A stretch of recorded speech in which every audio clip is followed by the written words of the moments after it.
The wind did not simply blow across the Wyoming territory. It howled like a lonely spirit searching for a place to rest. In the year 1885, survival for a woman depended on two things only: the strength inside her chest or the shadow of the man who stood beside her.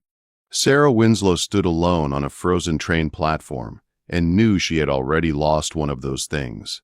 She had lost everything back east when a silver mine collapsed and buried her future under stone and debt. The last of her money had bought her a one-way ticket west. Now she stood at the Laramie station with one small trunk and numb fingers, staring at the man everyone whispered about. They called him Ragged Caleb. He stood apart from the others, dressed in animal hides and worn wool stitched so many times it barely held together. Snow clung to his boots. His beard was thick and wild, the color of chestnut bark. He looked like a man carved from dirt and stone, a man with nothing to offer but cold hands and a harder life. The train whistle screamed like a funeral song as it pulled away, leaving Sarah behind. The sky above the station was dark and heavy, the color of a deep bruise. Winter was not coming. It had already arrived. In the West, a woman alone was not free. The law had made that clear. The local marshal had told her she could not stay in the boarding house without a husband or steady work. There were no jobs left for women like her. She had two choices only: return east to hunger and shame, or take the hand of the man waiting at the edge of the platform. His name was Caleb Vance. To the people of Laramie, he was barely a man at all. He came down from the mountains twice a year to trade furs for salt and iron. He did not drink in the saloon. He did not speak unless spoken to. Folks said he lived in a hole in the ground and ate like an animal. They said he owned nothing but the rags on his back. Yet when Sarah looked at him, she did not see cruelty. His eyes were calm and deep, like still water that had seen many storms and survived them all. "I have a cabin," Caleb said quietly. His voice was low, steady, like distant thunder rolling through the hills. "It is far. The walk is hard. But you will be safe. You will be respected." Sarah looked down at her thin shoes and then toward the jagged peaks of the Wind River Range rising in the distance. She knew nothing about mountains. She knew only hunger, cold, and loss. But she saw no threat in this man, only strength, a strength she no longer had on her own. With a trembling hand, she reached out and took his. The circuit judge performed the ceremony in less than 5 minutes. No flowers, no music. Just two strangers binding their lives together so they would not freeze alone. When it was done, Sarah Winslow was no longer alone in the eyes of the law. As the sun dipped behind the mountains, Caleb lifted her heavy trunk onto his shoulders as if it weighed nothing. He did not turn toward the road that led back to town. He pointed instead toward the highest ridge, the one people said no man should climb. "The path is narrow," Caleb said softly. "Follow my tracks. Do not look back." They stepped off the trail and into the dark timber. The last lights of Laramie vanished behind them. Sarah felt a shiver that had nothing to do with the cold. She was not just leaving town. She was disappearing from the world. The forest swallowed them whole. The air smelled of damp earth and ancient sap. Towering pines blocked out the sky. For a long time, the only sound was the crunch of Caleb's boots breaking the frozen ground. Sarah followed, her breath coming out in short white clouds. The silence pressed against her ears. No bells, no voices. Only the great quiet of the mountains. Caleb moved with an ease that surprised her. For a man so large, his steps were light and sure. Every few minutes he stopped and listened, his head tilted slightly, reading the mountain as if it were speaking to him. "Wait," he whispered. Sarah froze, her heart pounding. She expected danger. Instead, Caleb knelt beside a frozen stream. He broke the thin ice with his boot and filled a small wooden cup. "Drink," he said. "The high air steals strength if you do not." She drank the icy water, her fingers brushing his rough skin. His hands were scarred and hard, yet careful. As she watched him look toward the peaks, she realized he was not struggling here. He belonged. As they climbed higher, the path grew dangerous. Dirt gave way to slick stone and narrow ledges with sharp drops below. Fear tightened in Sarah's chest. She had thought him poor, but here his knowledge was worth more than gold. By dusk, the wind changed. It carried the smell of snow. Caleb stopped beneath a massive rock overhang. "We stop here," he said. Sarah looked around. There was no cabin, no fire, only cold stone. "Where is your home?" she asked, her voice shaking. "The mountain has other plans tonight," Caleb replied. He moved quickly, gathering fallen branches and dry needles, choosing carefully. He struck flint and steel, coaxing fire from moss and sparks. Soon a small flame danced against the stone, casting warm light on his face. "The mountain speaks," he said quietly. "If you listen, she lets you stay."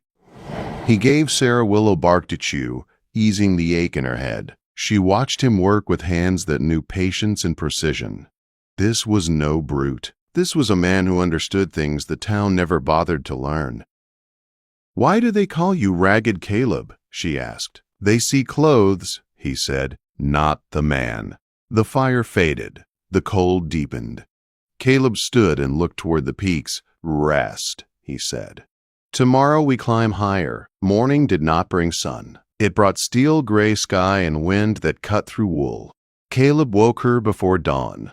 "The pass is close," he shouted. "If we reach the far side, we live. If not, the snow buries us." They climbed hard, trees shrinking and twisting as the air thinned. Ice stung Sarah's face. Snow came sideways, erasing the world. She slipped. Before she could fall, Caleb caught her, pulling her into a narrow break between stones. He wrapped her in his heavy buffalo hide. "Body heat," he said calmly. "That is what matters now." As the storm raged, he spoke of stars and directions, his words steady, his voice educated. Sarah listened to his heartbeat, strong and sure. She felt safe in a way she had not felt in years. When the wind finally eased, silence followed. As Sarah shifted, something slid from inside Caleb's coat. It caught the pale light. Gold. She lifted it, her breath catching. A fine locket. Inside, a painted portrait of a woman dressed in Eastern silk. Beside it, an etched drawing. Not a cabin. A grand structure of stone and glass. Caleb's hand closed gently over hers. "That life is gone," he said. "You are not what they say," Sarah whispered. Caleb stood as the storm broke apart. The sun rose over a world of white fire. "Come," he said. "It is time you see why I brought you." They climbed above the clouds. The air grew warm, strangely soft. Caleb led her to a cliff face that looked impossible. Then he pulled aside frost-covered branches. Stone steps appeared, carved into the mountain itself. Sarah's heart pounded as they climbed. The passage opened suddenly onto a hidden valley glowing green and alive, protected from the wind. Steam rose from pools of clear water. The air smelled of warmth and earth. "This is where the mountain keeps her secrets," Caleb said. As the mist thinned, Sarah saw it. A massive structure of cedar and quartz rising from the stone, catching the light like a dream. Her breath failed her. "That," Caleb said softly, "is home." And in that moment, Sarah knew she had not married a poor man at all. She had married a man who had hidden an entire kingdom from the world. Sarah stood frozen at the edge of the hidden valley, her breath caught somewhere between fear and wonder. The world she had known ended behind her, buried under snow and distance. Ahead stood something that should not exist in the Wyoming territory of 1885. A house of stone and glass, rising from the mountain as if it had grown there on purpose. Caleb waited beside her, giving her time. He did not rush her forward. He understood that some truths needed silence before they could be accepted. They walked slowly down into the valley. With every step, the air felt warmer, softer. Steam drifted from clear pools scattered among the rocks. Green plants clung to life where no green should exist. Sarah bent down and touched the ground. It was not frozen. It was alive. "The mountain bends here," Caleb said. "The ridges block the wind. The springs warm the earth. It stays hidden unless you know where to look." Sarah tried to speak, but no words came. She had crossed hunger, cold, and fear to get here, and now she stood in a place that felt untouched by suffering.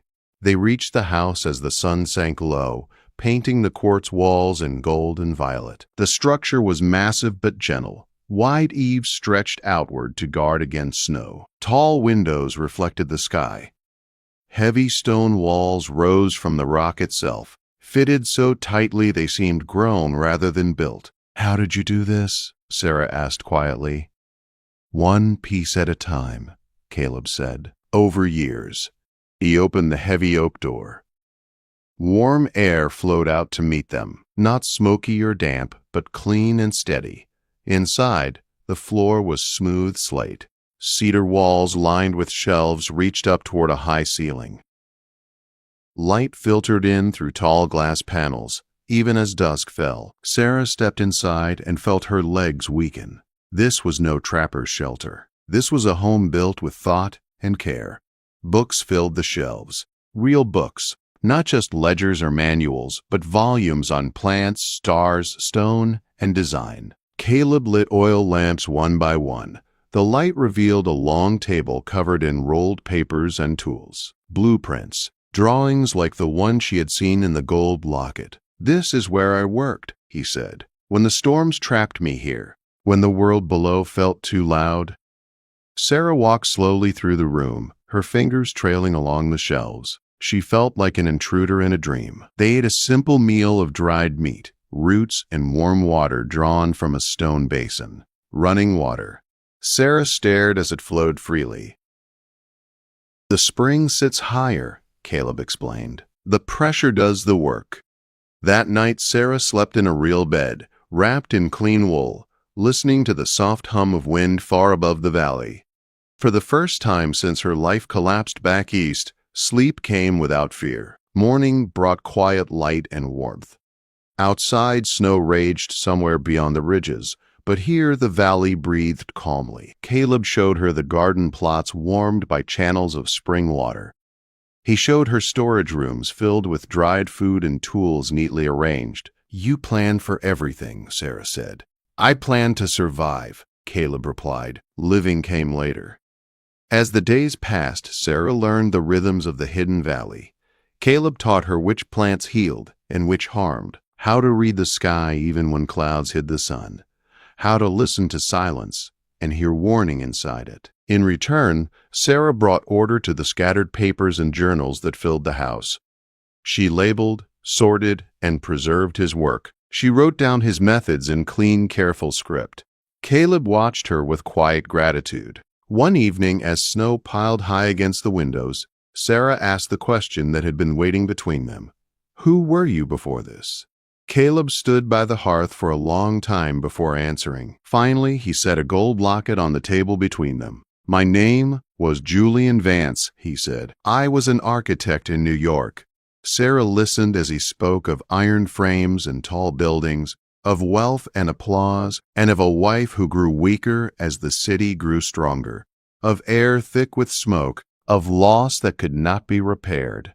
"I came west to forget," he said. "But the mountain does not let you forget. It strips you down until only truth remains." Sarah reached for his hand.